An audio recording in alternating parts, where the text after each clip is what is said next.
Hello everybody, Dominomial here. Welcome back to Celeste. And this time around, we're doing Chapter 8, The Core. So, let's get into it. About a year later.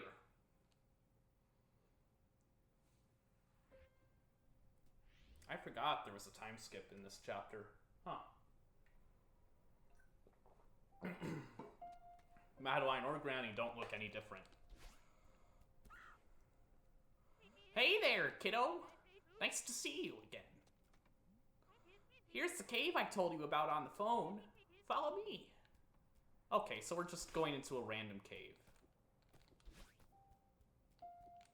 So, what's unique about this is that you don't recharge your dash once you land.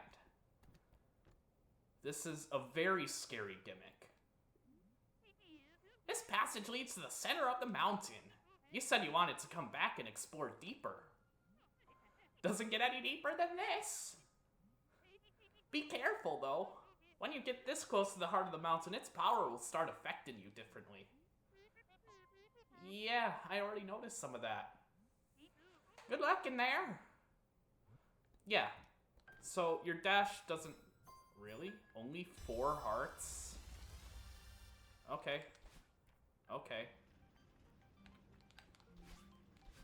Okay.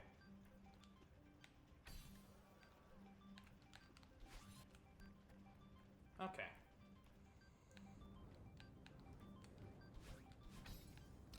So, this level is kinda akin to, like...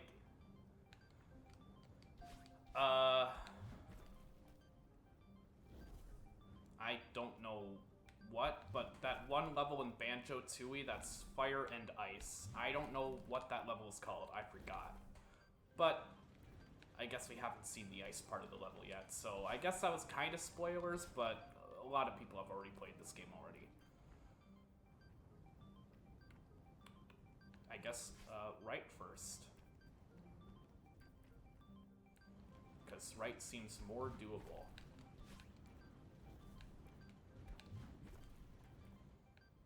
Okay.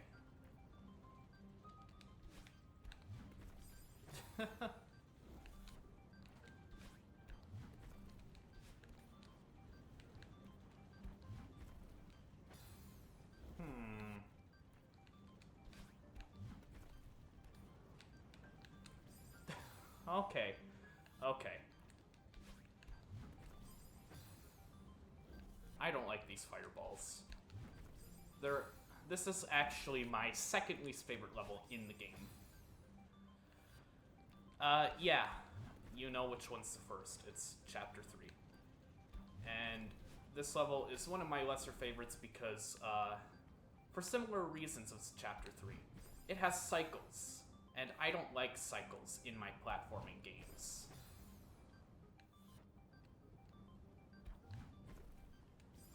Like that, because, I know the whole idea is that you're supposed to predict when the cycle will happen, but, like, ugh.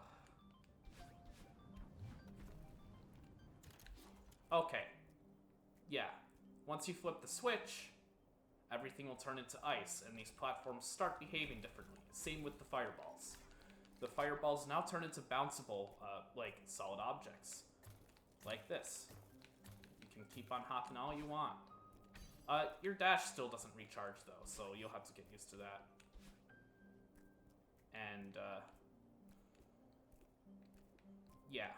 Also, metal walls, or conveyor belt walls, force you to start sliding. Which, I kind of forgot that was a gimmick that was introduced in this level. I knew I had to deal with it in Chapter 9, but that's because Chapter 9 uses all the gimmicks. Or almost all of them, plus a couple extra, for the ultimate platforming challenge.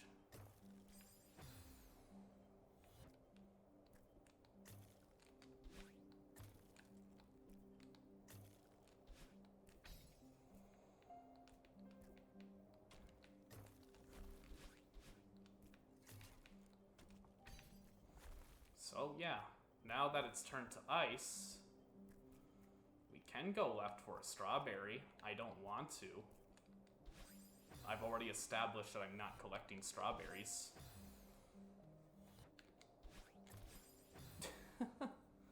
Okay.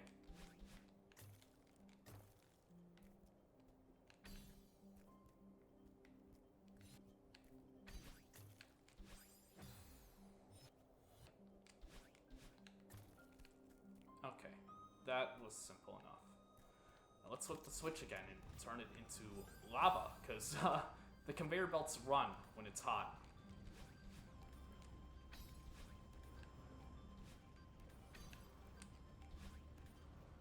Yep. Huh. Okay.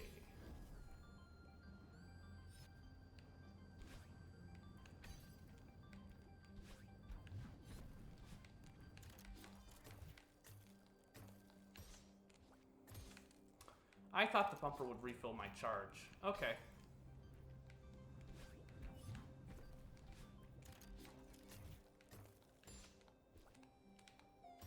No.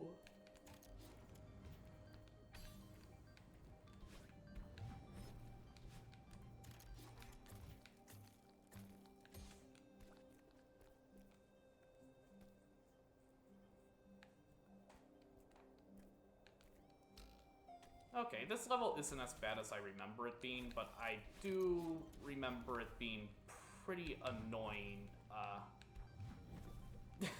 I do remember it being kind of annoying with the B side.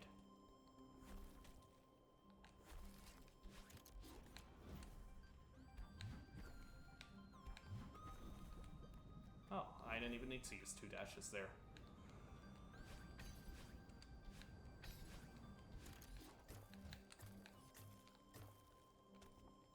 I mean, it's nice that they give you 2 dashes for this level, but you don't really need the second dash for most of it.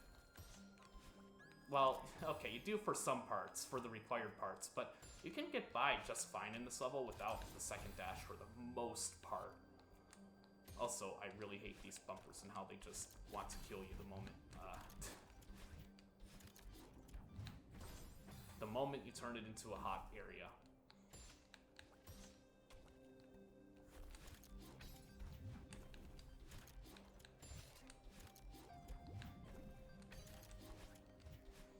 And I think if you conserve both of your dashes, you can get up there. But I'm not collecting strawberries.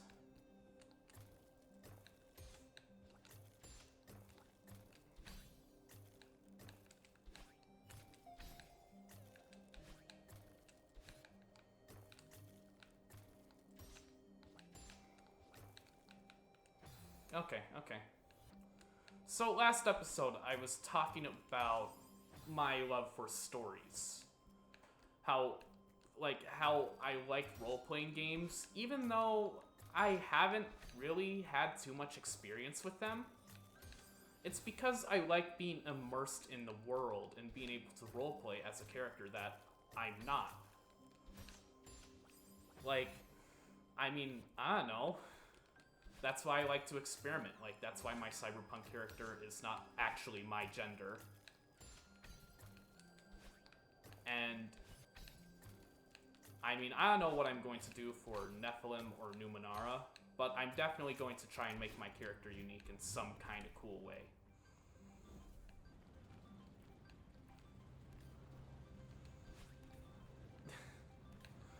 In Max's D&D campaign that we were talking about a little bit in Xenoblade, or I think we were.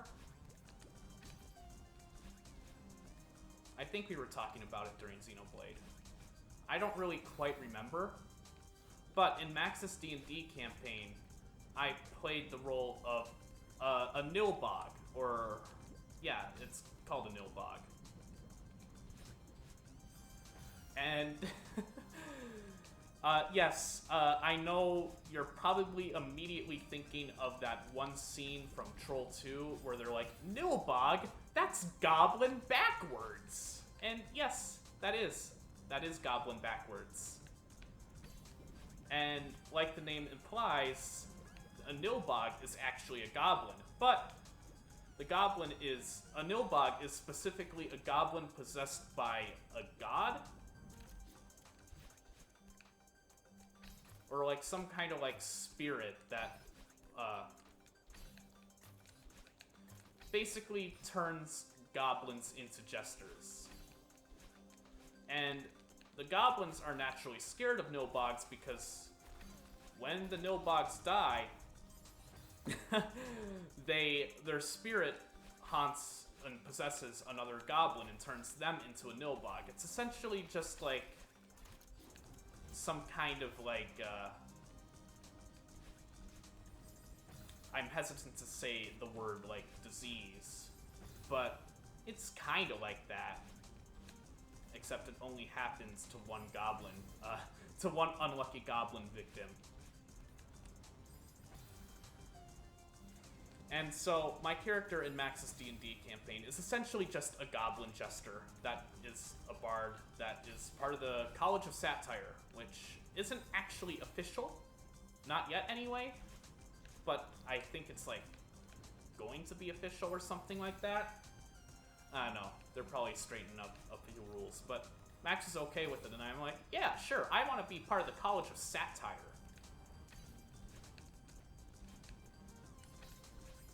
So yeah, my goblin is part of the College of Satire, and their ability is to... One of their abilities is to stumble, which basically allows him to easily avoid enemy attacks. I forgot exactly what they did, but I think it allows you to do your full running distance and not take fall damage, or something like that.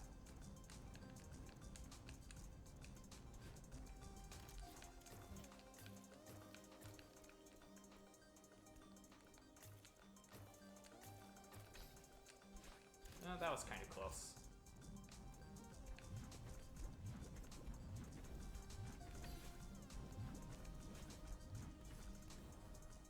Okay.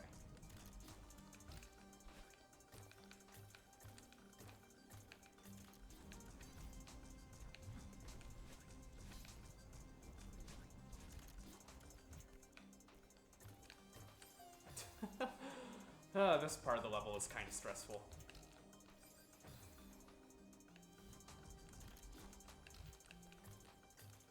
So yeah, for the next campaign that my friend is planning on doing, I'm planning on making my character unique in some way. Even though it takes a lot of effort to make a unique and compelling character with a cool backstory or like some kind of unique motivation, it's definitely worth the effort, because then I don't feel like I'm just playing the tank or the wizard or the healer.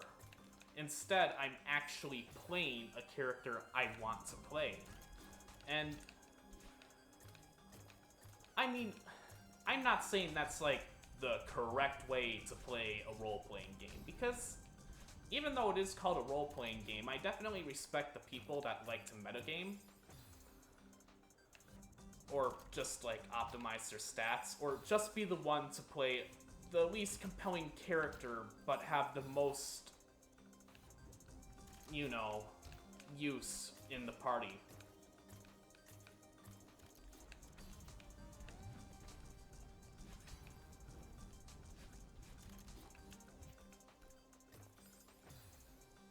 Yeah.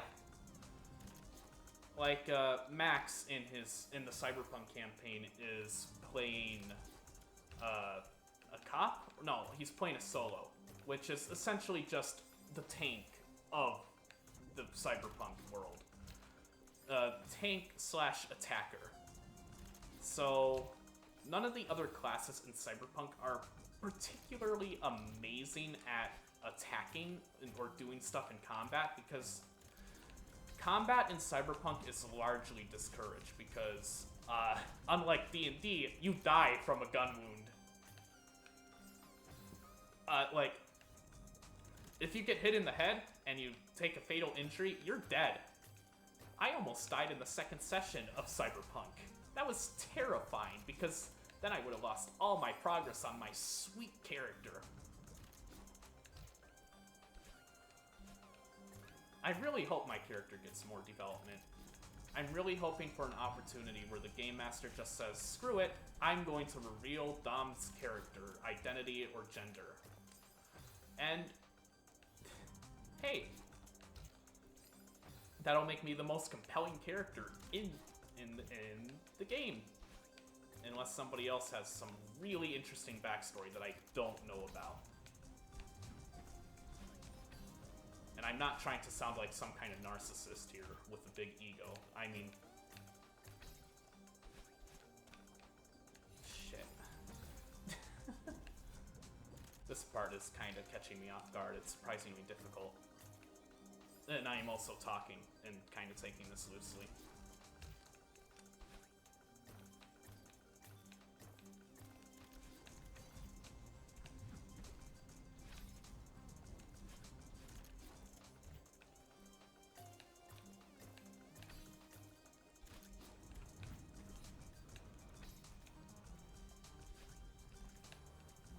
Nice. I did it. Woo.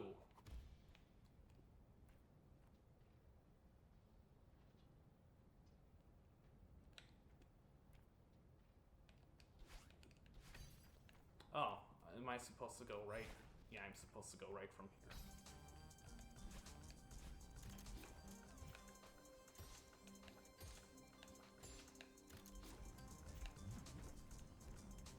I forgot about this part.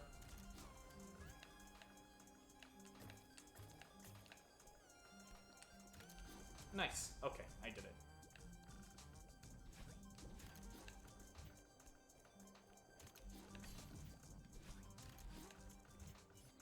And this is where the whole gimmick of the stage actually becomes kind of unique and fun. Not like that, though. That was just me playing badly. And then you can just barely make it over here, but it's possible.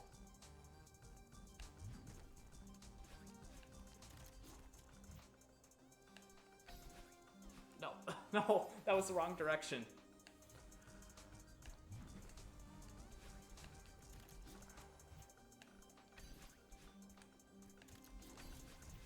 No. So, yes, I like role-playing in D&D and Cyberpunk, and so on and so forth.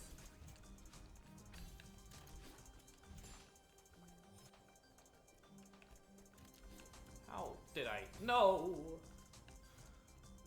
Okay.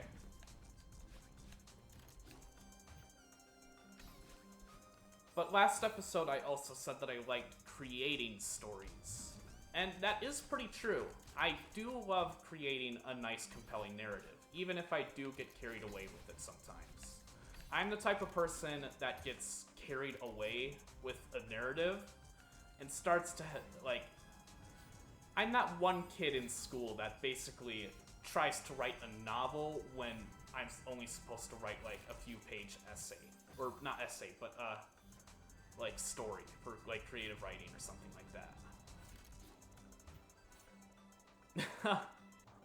During my creative writing class, I took it during high school, sophomore year. The teacher absolutely fucking hated me. But then again, that teacher also had a pretty bad reputation. Not gonna say who it is, because that would be pretty mean, and I'm not going to do that. I respect anonymity. But let's just say that teacher had a huge grudge against me. The first unit we had in creative writing was poetry. I don't like poetry.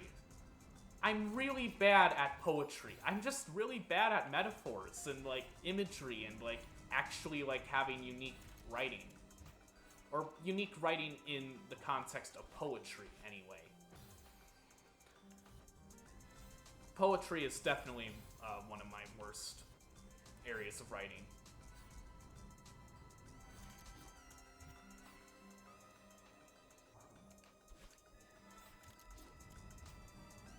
Oh, shoot. This part is actually pretty cool, though.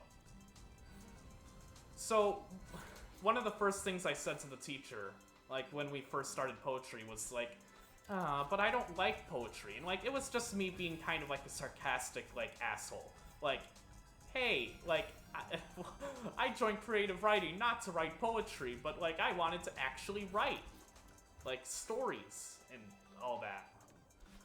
And, like, it was just me making a half-assed sarcastic comment, but the teacher took it way too seriously and was like, do you want to switch classes? Do you want to, like, drop this class and do another writing class? And I'm like, no, I picked creative writing. Like, I knew I was going to do poetry. It's just, give me a break here. I was making a stupid comment.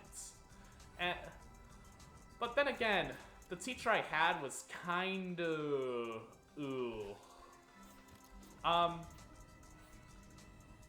to give you an idea of what the teacher was like,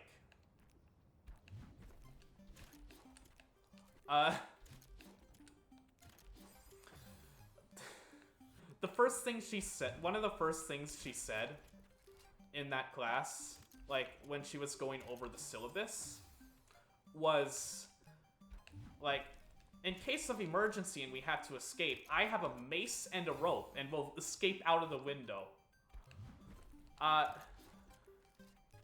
Now, at the time, I didn't know what mace was in, like, the context of, like, pepper spray. I thought it was just...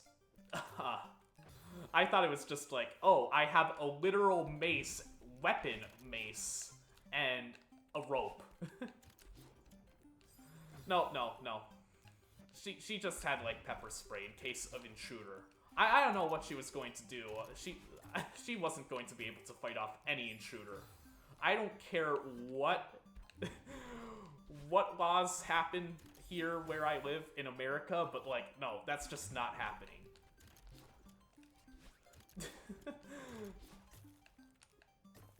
That's just not me making, like, that's not me making a political statement. I'm just saying, like, if there was an intruder with a gun, per se, there was no way the class would survive. Just saying that. Yeah. But another thing she said during class was that some of her inspiration for her stories was that sometimes she liked going into the guy's bathroom and sitting in a stall and overhearing conversations.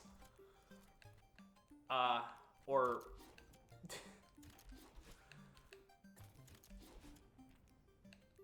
like, going into the boys' bathroom and looking at the graffiti on the walls, which, creepy.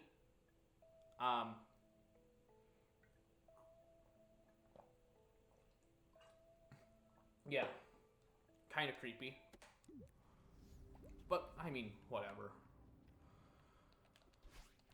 I'm not trying to rat her out, because, like, I am respecting her anonymity. It's just, like, I wanted to give you an idea of, like, what kind of teacher she was. Oh, right, Madeline is going through, like, some kind of internal dialogue right now. It's so empty and vast. Yet it feels nostalgic somehow. And peaceful.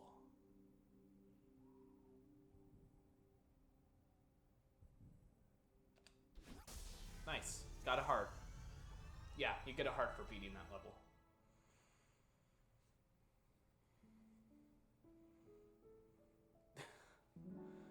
Woo. That's a nice picture.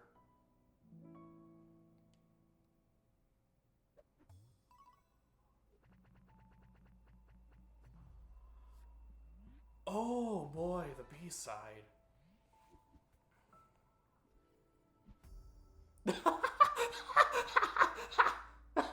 Chapter 9? You want me to do Chapter 9? Chapter 9?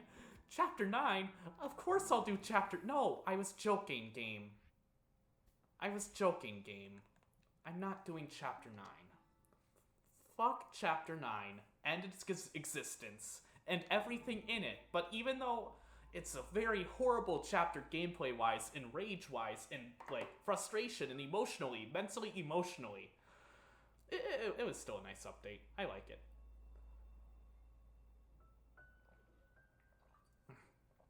instead of going to the trauma that is Chapter 9, we're only 30 minutes in. I guess we could do a longer episode since I'm kind of talking about my creative writing class. So, yeah. What was I gonna say? Right. I was talking about how kinda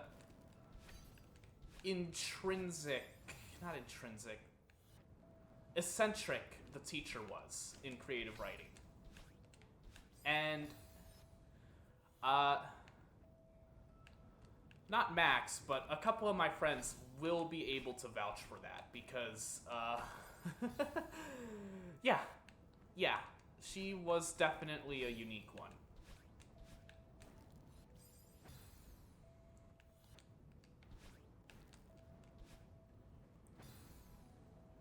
So, every time I turned in a piece of writing, she would automatically give me a C or lower. She hated all men. She was pretty sexist. All the girls in that class basically automatically got like a 3 or a 3, like this. Okay, the grading scale our school used was a point-based scale from 1 to 4. 1 being like a D, and 4 being like an A plus, or just an A. So she would automatically give basically all my writing a C no matter what. No matter like how much work I put into it, or like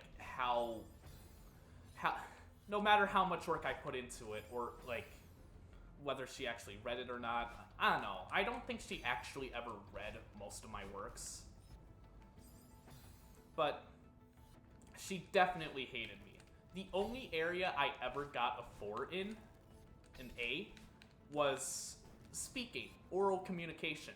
Because if I got a low grade in speaking skills, then the whole class would be like D. They would just be awful in that case if I got a bad grade in oral communication. Because while I may not have written good stories or poetry, or at least by her standards, I definitely had the best speaking voice.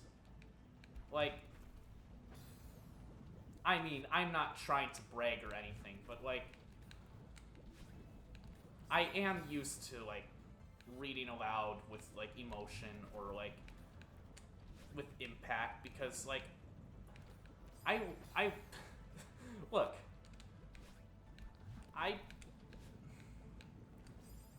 I grew up listening to YouTubers and like Let's Players and such, so I kind of picked up like a good speaking / like reading acting voice from people I watch, like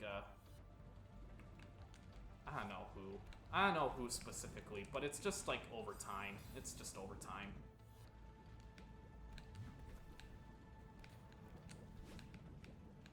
But then again, yeah, okay. Before I get off topic again,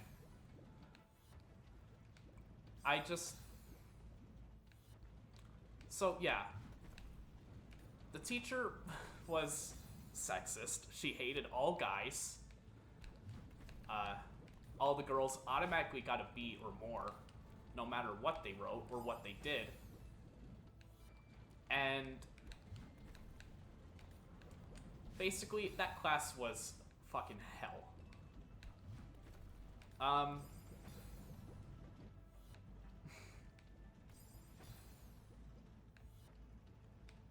Jeez, I have so many stories about that teacher, but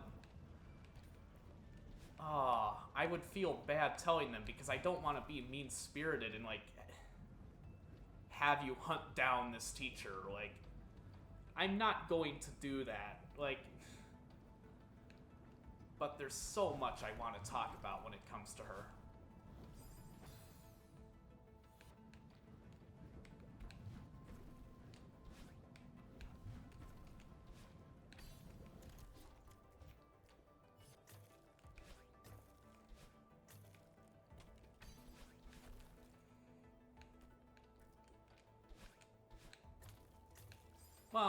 I guess it's okay as long as I don't say the name. And it's not like any of you know where, like, which state I live in. The only thing you know is that I'm in Central Standard Time Zone, if you've been listening to Xenoblade, and, like, you're trying to stalk me or something like that. I don't know why you would be trying to stalk me, just saying that. But if you are trying to stalk me, the only thing you know is that I live in Central Standard Time Zone.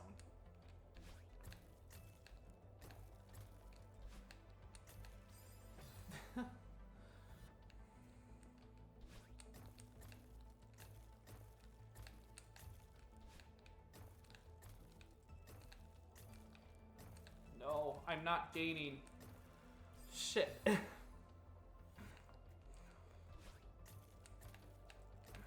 But yeah, I'm kinda done talking about the teacher.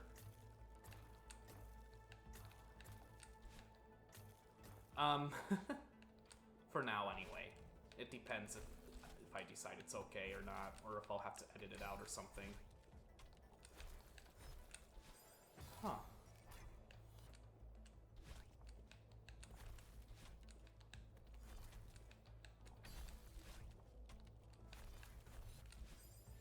Okay, I need to climb up a little bit before I do that.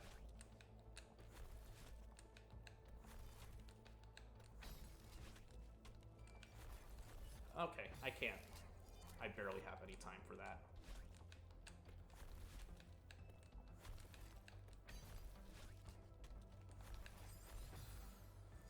So, for that class, the seating arrangement was in table groups, meaning that I sat with 3 other people. One of them was one of my close friends, who is actually part of the Cyberpunk campaign with me. He's playing a rocker boy, essentially a rock star slash singer, that inspires crowds to do their bidding. And basically writes songs about, like, corrupt society and, like, the evils about it and so on and so forth.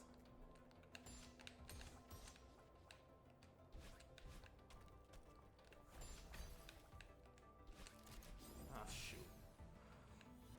And the thing about his character is that he's, basically nude.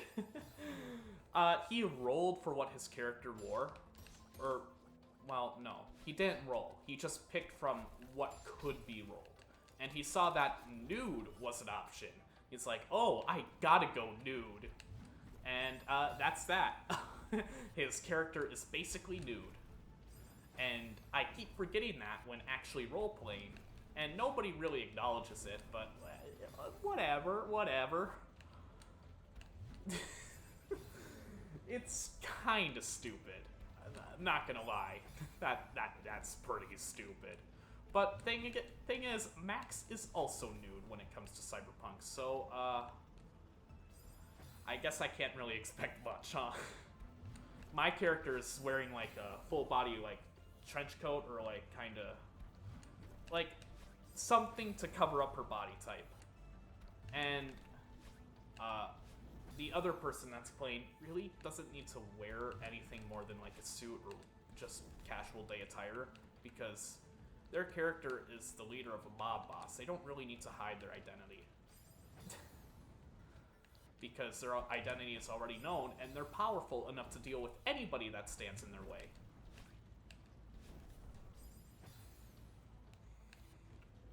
So, yeah.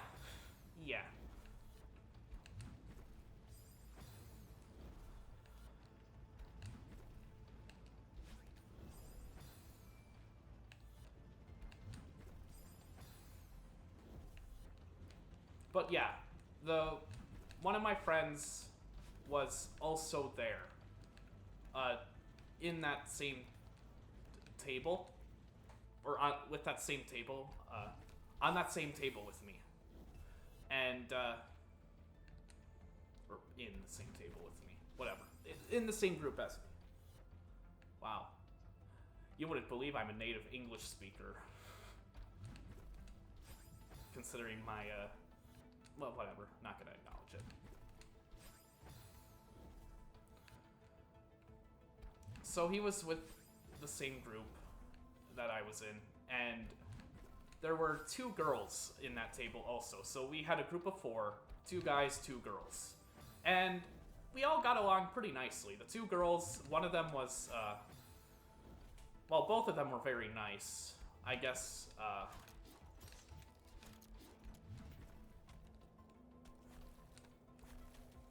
and one of them was very nice, and another was, one of my friend's girlfriends, but she was also very nice.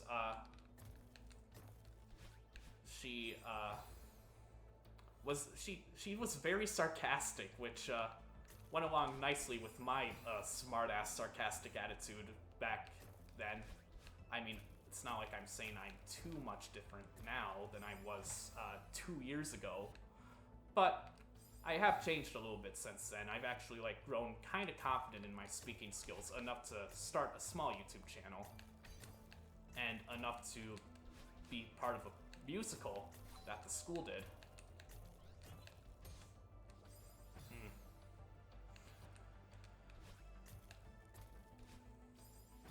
So, yeah.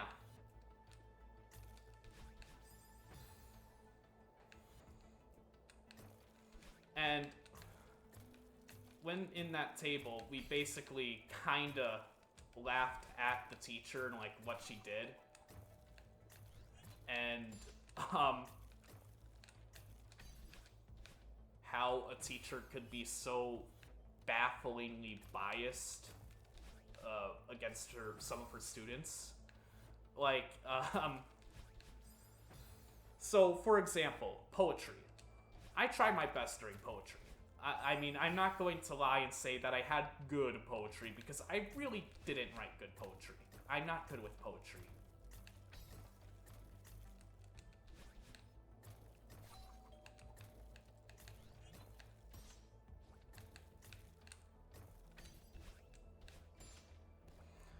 I didn't really write good poetry, but I did try my best. And, like, it was pretty obvious that I did try.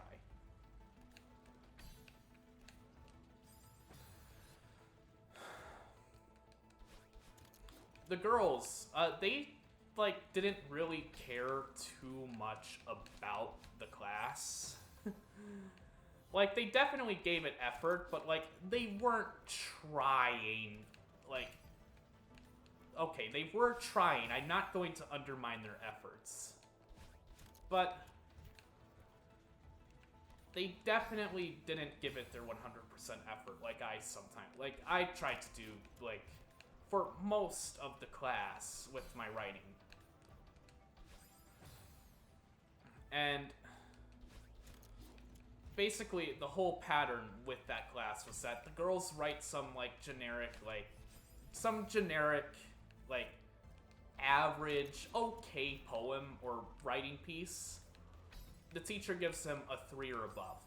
Meanwhile, I tried to go above and beyond with a unique idea, and then the teacher's like, nope, you get a C. And...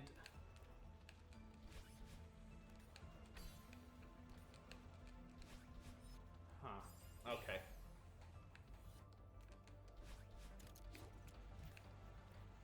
So, whenever we got our grades back, my friend, the girls, and I would compare our grades, and we would always notice that my friend and I would always get the worst scores, and the girls were like, man, that teacher's really mean towards you guys. I'm like, yep. Yep. You got lucky.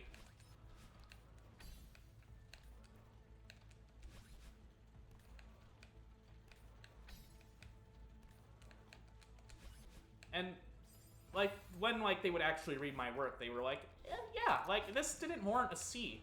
I'm like, thanks. But yeah, I'm not really too salty about that because I still passed the class, and that's basically all that matters at the end of the day. It's creative writing, it's an elective, and I mean, I'm not getting too hung up about it.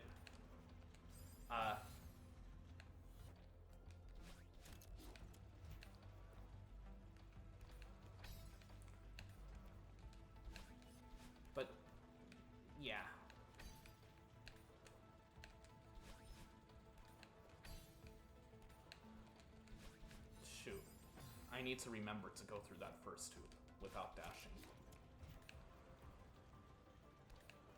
During that class, we also had to write a children's book.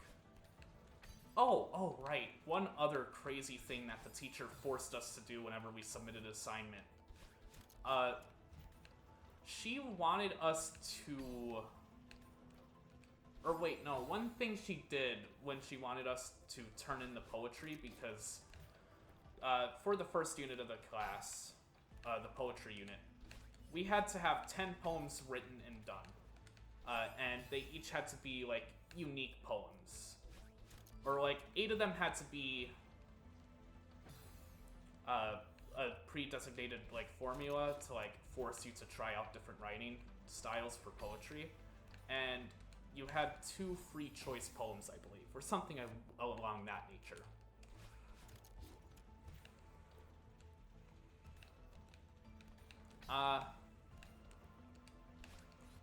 One thing the teacher really wanted us to do was to, or required us to do rather, is that she wanted all the students to laminate their poems into a book format.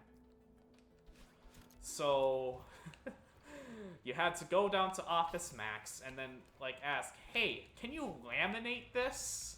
Which is kind of awkward when it's just like poems. But like, okay, whatever. But like, you still have to spend money on that. And the teacher was like, it's no big deal. Like, you only need to spend like a few dollars, like $10 on it. If I remember correctly, it was more than $10, but whatever.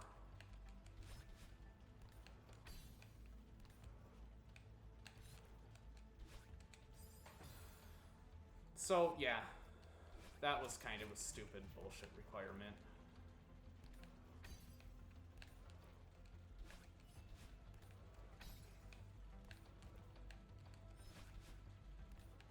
So, long story short, basically that teacher kinda scared me away from doing any creative writing in the future. One of the writing pieces I wrote was inspired by Zero Escape 999. If you don't know what that is, it's a DS visual novel escape room kind of deal, where you have to choose different paths, and depending on which path you choose, you'll either get a good ending, a bad ending, or just an okay ending. But mostly it's either bad and there's one good ending. And so my whole idea when I was trying to do that was that I wanted to try and create a choose-your-own-adventure story. And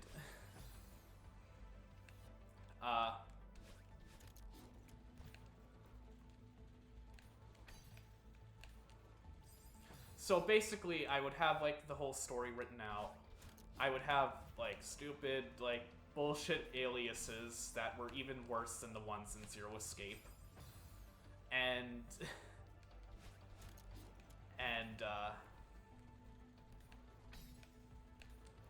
I would try and write each character in a way so that one of them would be a quote-unquote, like, murderer, or, like, the mastermind behind it all, a la Danganronpa.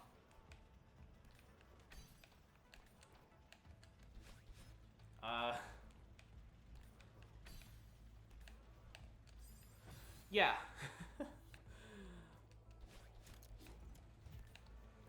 So, that story took me about... I think I put about 20 hours into writing the first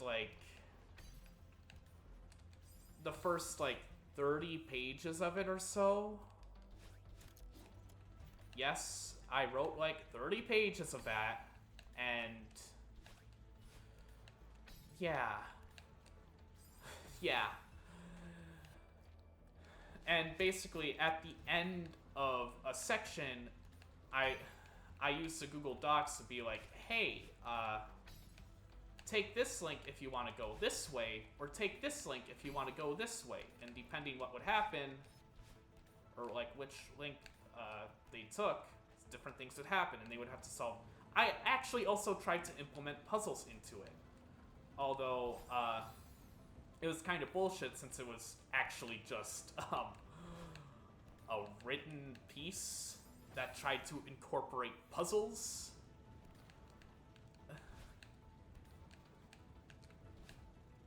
Yeah, I get it. It's stupid. It's really dumb. It's really dumb. I got too ambitious for that thing. I don't remember what the puzzles I tried to implement were either. But I remember them being hard to work with because I was working with Google Docs.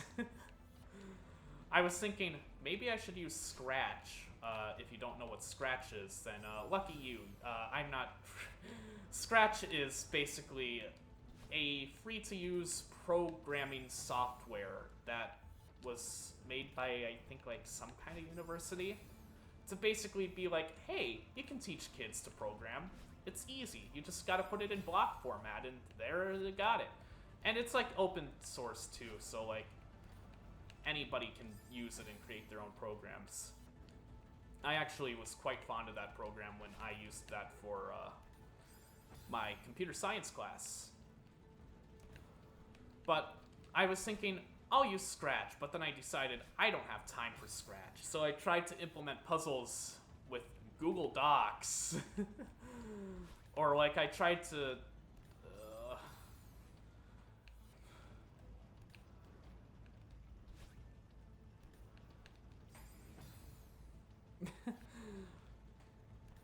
Basically, I included a puzzle, and then I basically highlighted text black to make it so that it wasn't visible until somebody actually chose to de-highlight it, because it would explain how the puzzle worked. And then the pro tag would have their own bullshit,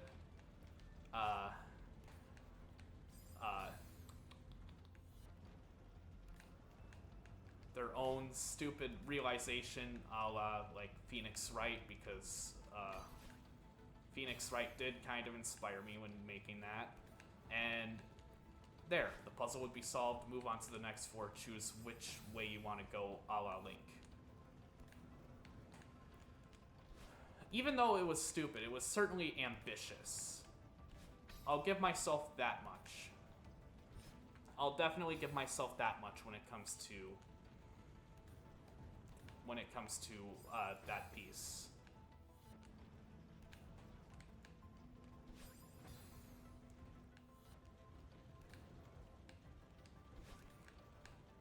But the real kicker for that, I spent so much time on that piece, and the grade I get for it, 1.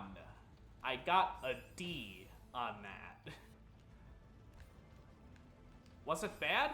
Probably, yeah, but, like, please, at least respect the time I put into it. Please. She didn't even read all of it. The teacher didn't even read all of it. She just read the first few pages and was like, this story's incomplete, or this story's too long. Those were the comments on the Google Doc. And no, the story wasn't incomplete. She just didn't click the links to move on beyond that. I remember that specifically. She graded my story based off of the prologue, the setup, and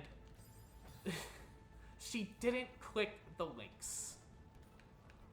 That's what frustrated me most. She just read the first few pages and decided, done, D. That pissed me off so much.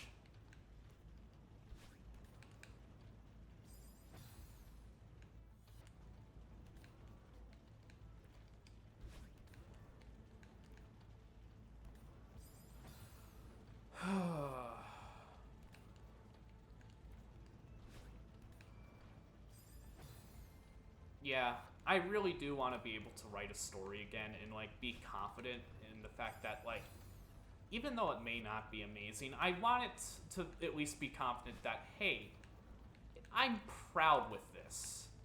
And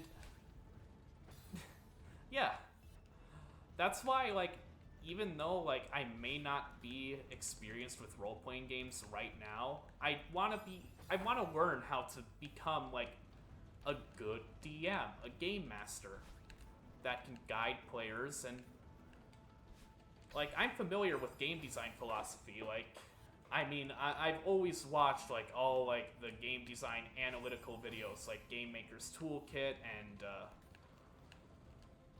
what else? I guess I watched a little bit of Snowman Gaming for a little while. Finally, I got this room done with.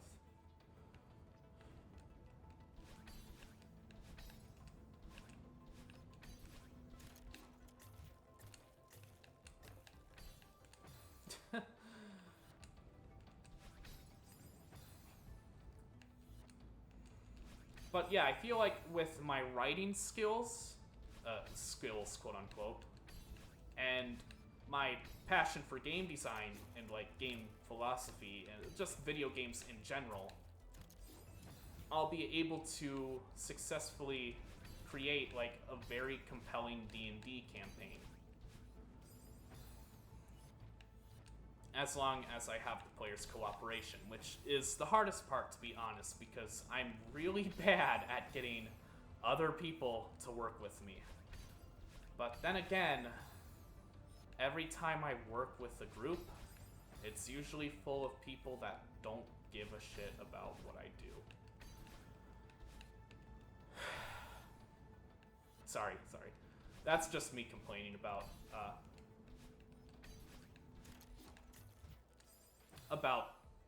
I guess, life.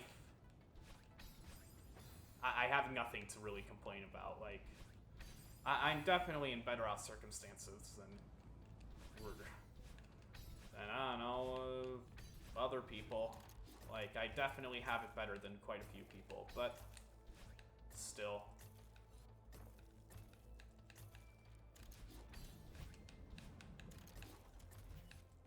Wow, that was kind of scary, but I did it.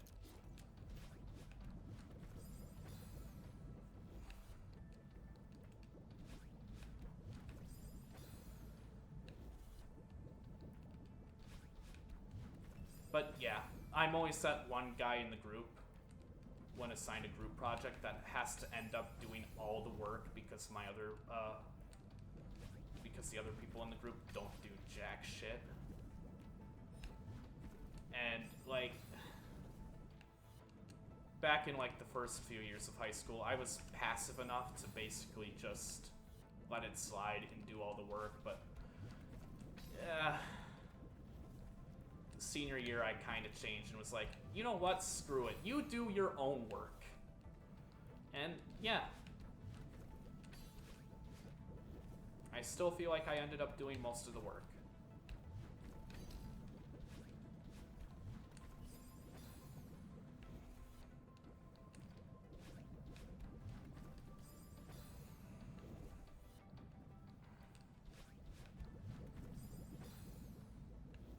Yeah, high school wasn't the best time of my life. I mean, I'm glad I graduated. I'm glad I got that out of the way, because let me tell you, high school kinda sucks. Like, I may have good memories of being with friends and doing the musical, but, like, that's about it as far as high school is concerned.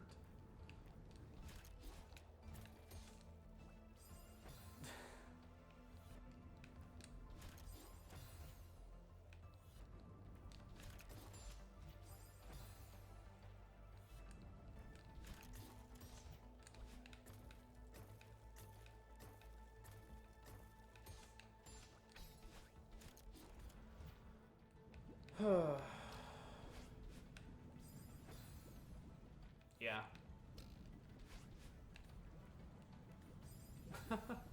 High school. Meanwhile, half of you watching, half, I say, when nobody is watching. Meanwhile, the one person that's probably watching is either a friend that's just taking pity on me, or somebody like in like college or in their 30s. Like, I'm grateful that you're watching this, don't get me wrong, but like, you are probably not interested in my commentary whatsoever. Or maybe that's just me being self-deprecating again, because if you're watching an hour into an hour-long plus video, then you must be really bored.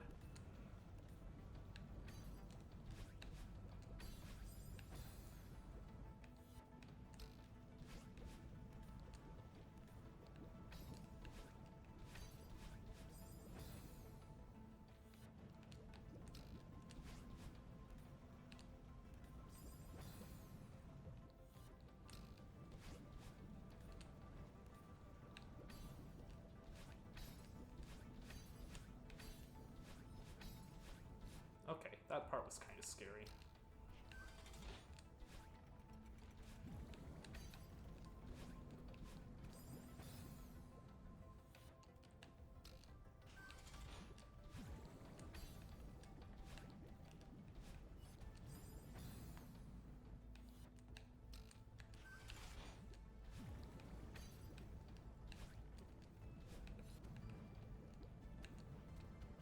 Ah, so close.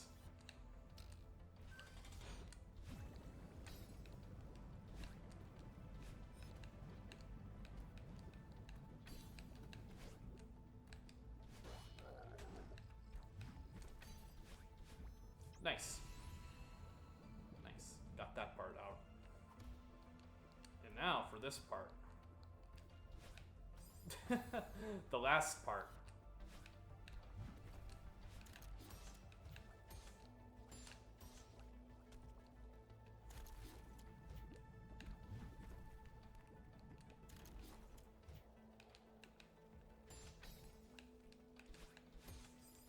Shoot.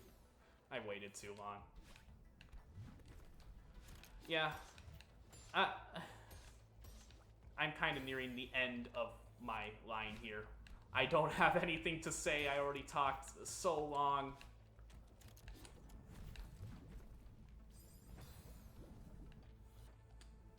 But yeah. I mean, I already talked about how I want to get back into writing. And I really want to do that. I want to be able to get back into writing, and I want to be able to take games I love, like, and have, like, inspired writing pieces, like, based off of them. Like, I don't know, like, I want to be able to create, like, a choose-your-own-adventure book or something. Not a book. I'm not going to become an author. As much as I love writing, I don't think an author is the life for me.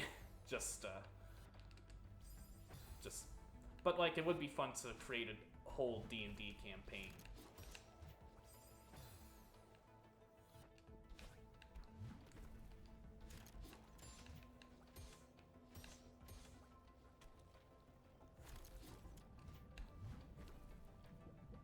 Let's wait a little bit. Fuck.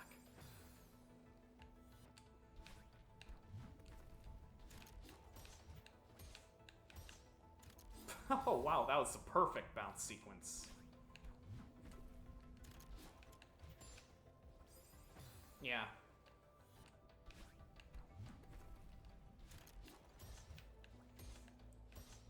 Like, I mean, honestly, like, if I had half the motivation to do so, I would love to be able to go back to that Zero Escape inspired writing piece I did and just finish it. But I know that once I start writing it, I'm going to get idea blocks, and I'm not going to know where to take it, because I'm not some kind of writing genius. I'm not like the author of One Piece who's able to, like, create events that happen in episode 50 and then foreshadow them, or like have them foreshadow events that happen in episode 390 or whatever bullshit. I'm not that good at writing.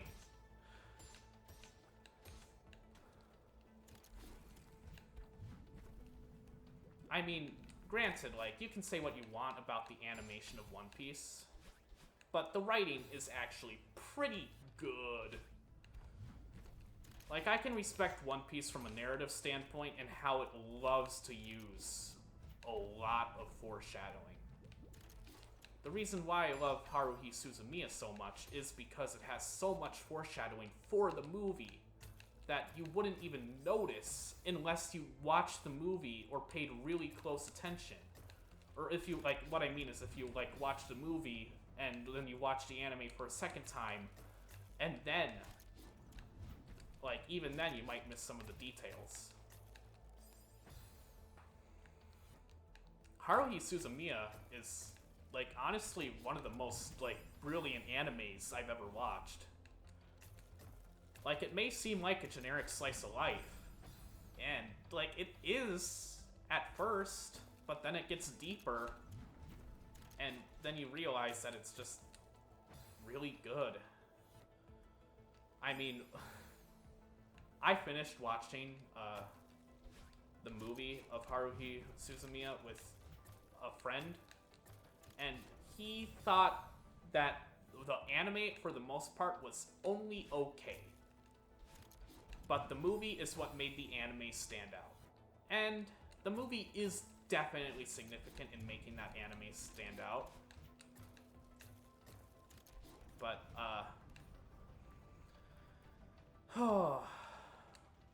it's so much more than just a generic slice of life.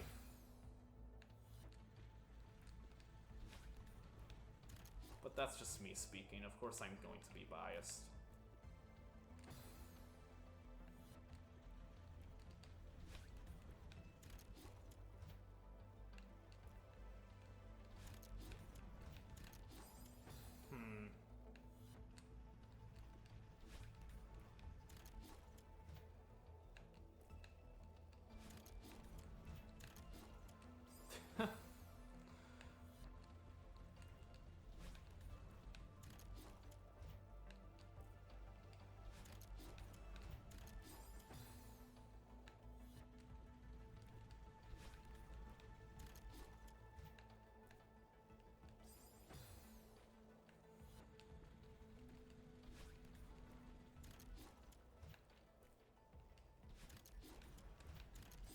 Like, maybe I would love to create, like, a story or campaign that seems lighthearted at first, but then gets really dark later.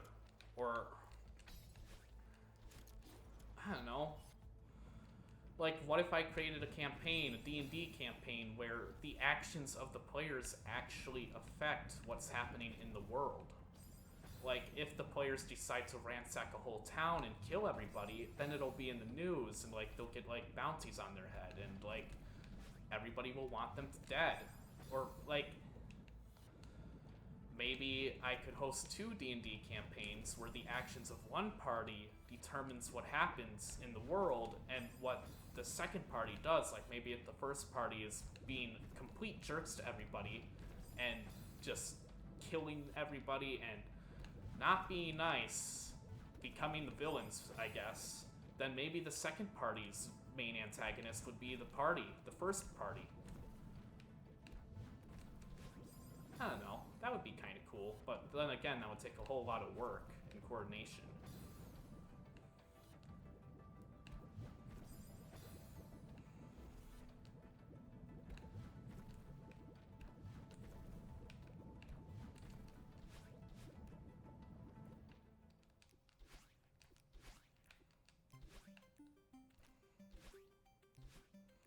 Oh, the dash just refill here. This won't be so bad.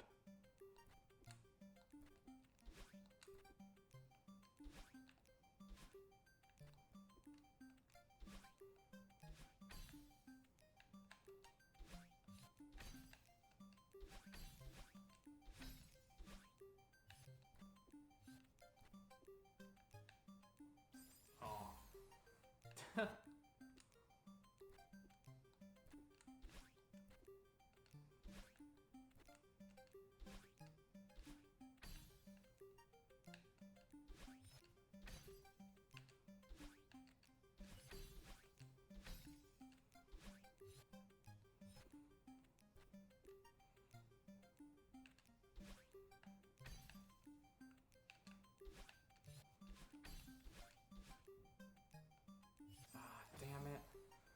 That was so close.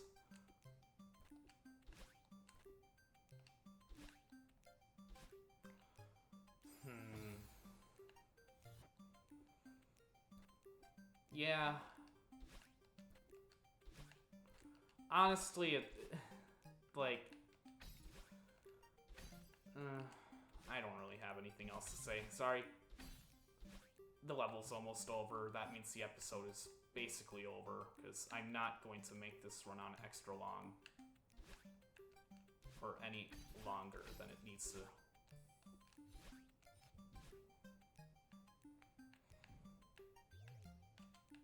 But yeah, that's the B-side. Say goodbye. Yep, game. I will say goodbye.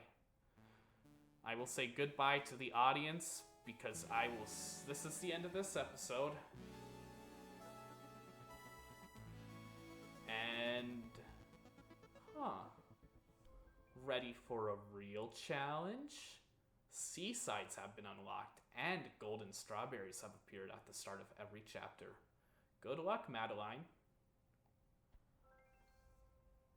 Ha ha ha ha ha ha. You thought we were done with this game, ha! No, we're not. So, Seasides have appeared in every single chapter. Next episode, I will start experiencing pain and misery. So, without further ado, I'll see you then. I hope you're ready, because I'm not. So, bye.